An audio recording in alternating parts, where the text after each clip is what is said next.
Welcome to the Deep Dive. Hey there. Today we're doing something a bit different, taking a unique deep dive based entirely on a single source.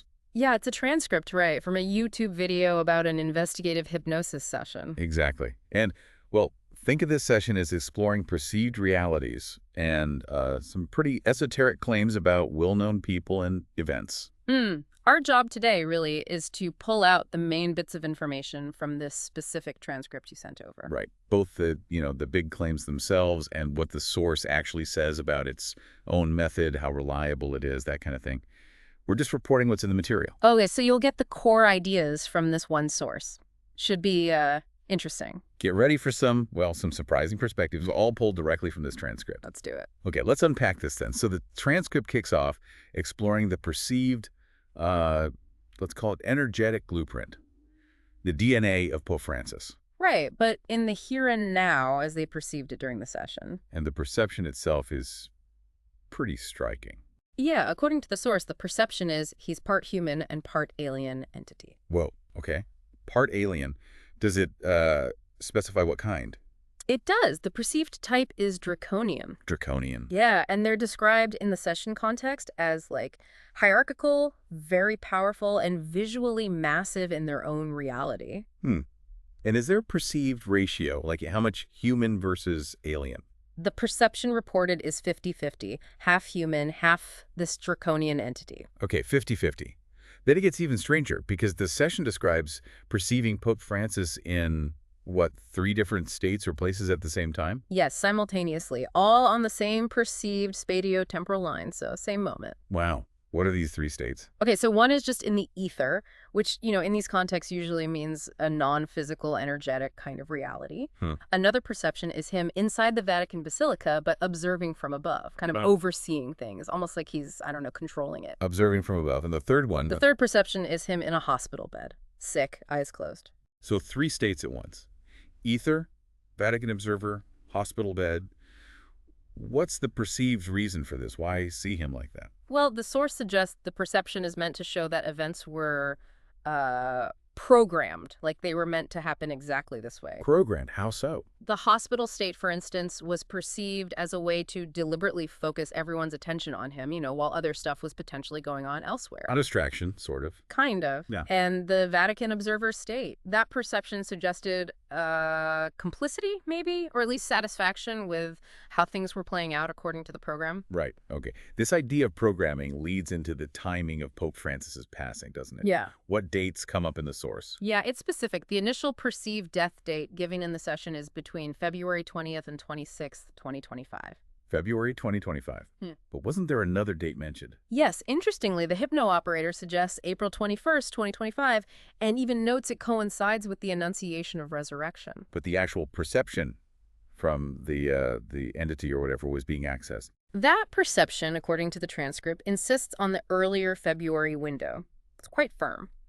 February 2026 is the perceived actual death date in that reading. So what's the deal with April 21st then? If it's not the perceived death date, why is it mentioned?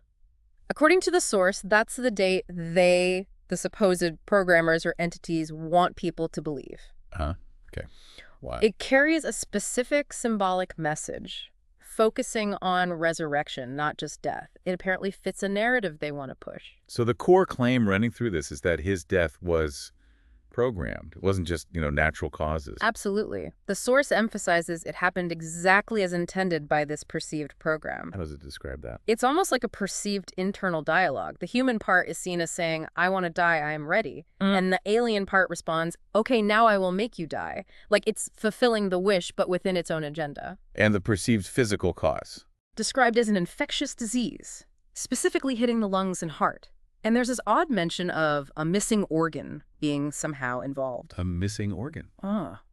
Was the Pope's own consciousness, the subliminal part, as the source calls it, aware of this programming or the alien interference? No. The source is explicit. The subliminal part was not aware. Really? The perception is the alien part completely overrode the human's mental, physical, emotional, even sexual bodies. Total control, basically. Wow.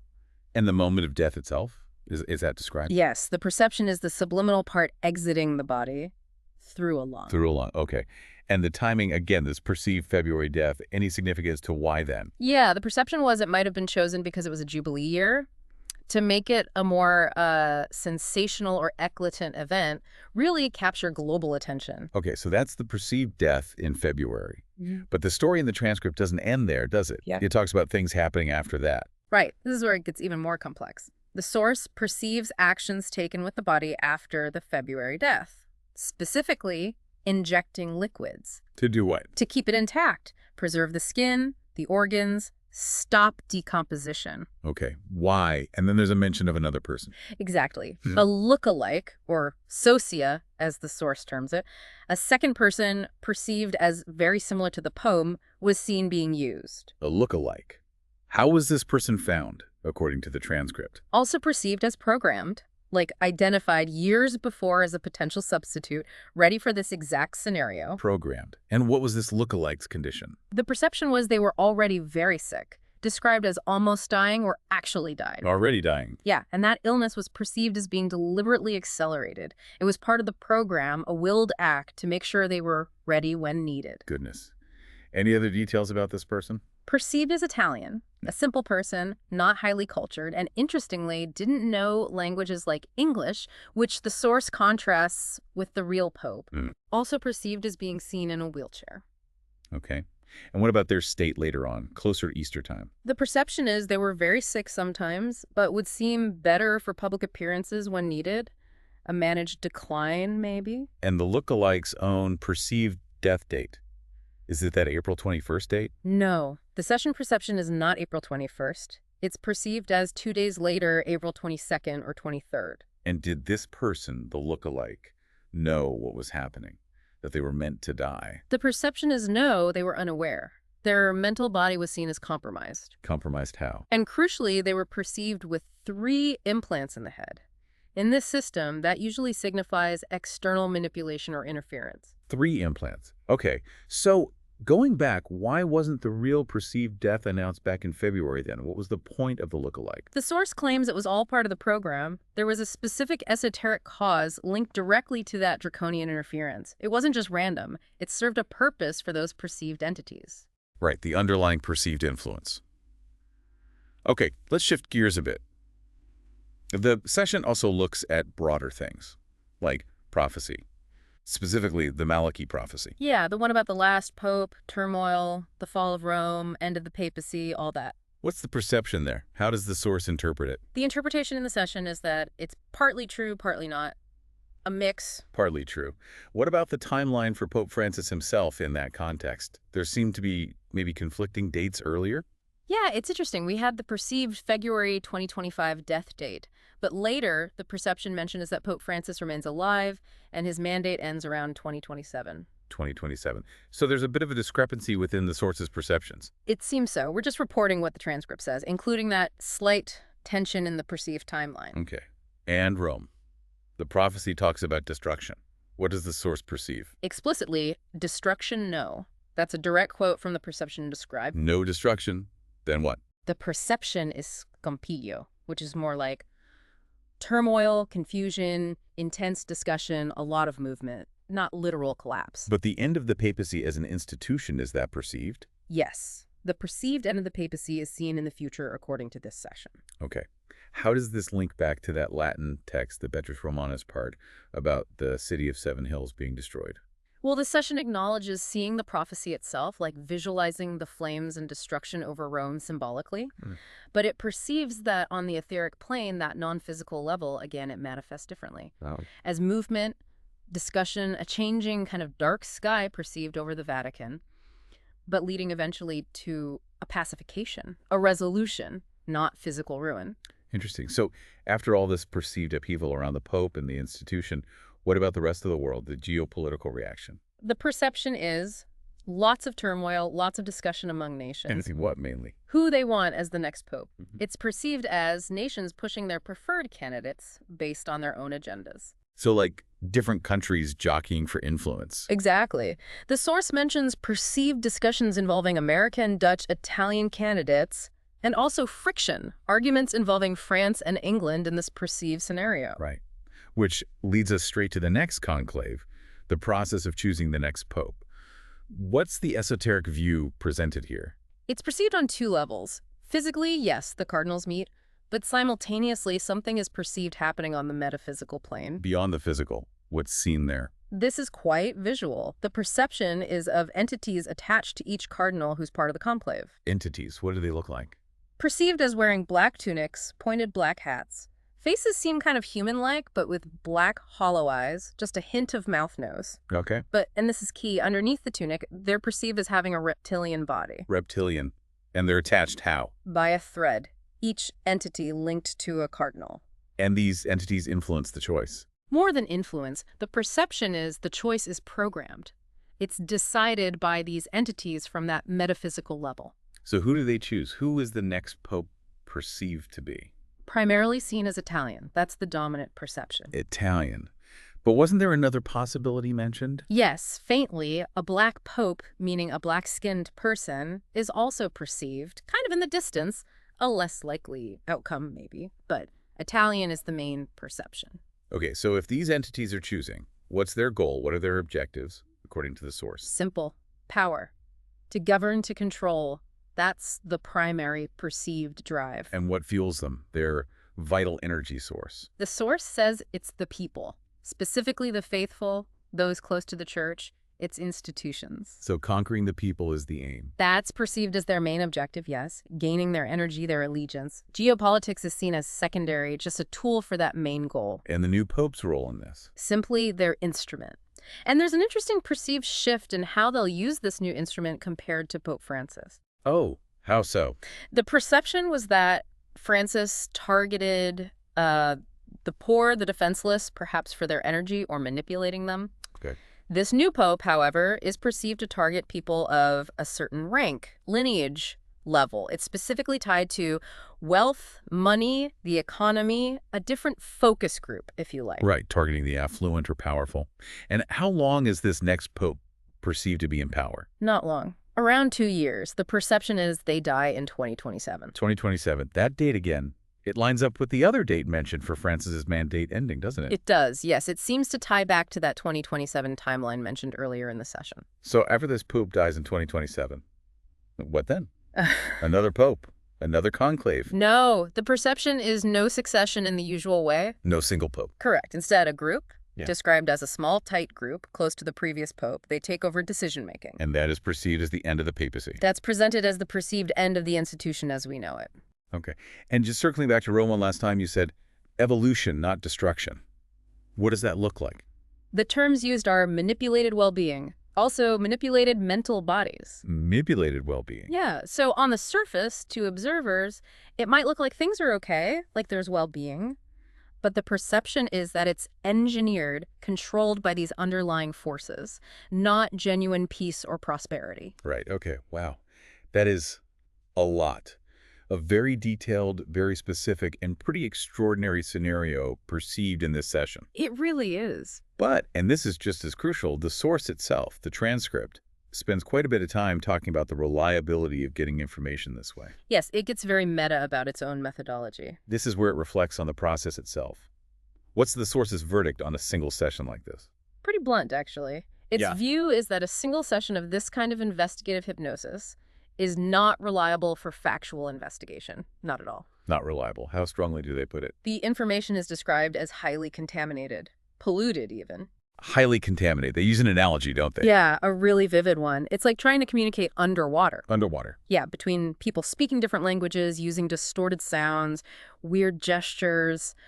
The information gets completely mangled, deformed. That's the image they use for how data comes through in one session. Okay, so why does it get so contaminated, according to the source? What causes the distortion? Several things. It's seen as traveling through many dimensions, different densities of reality. It passes through various consciousnesses, which can distort it deliberately or not.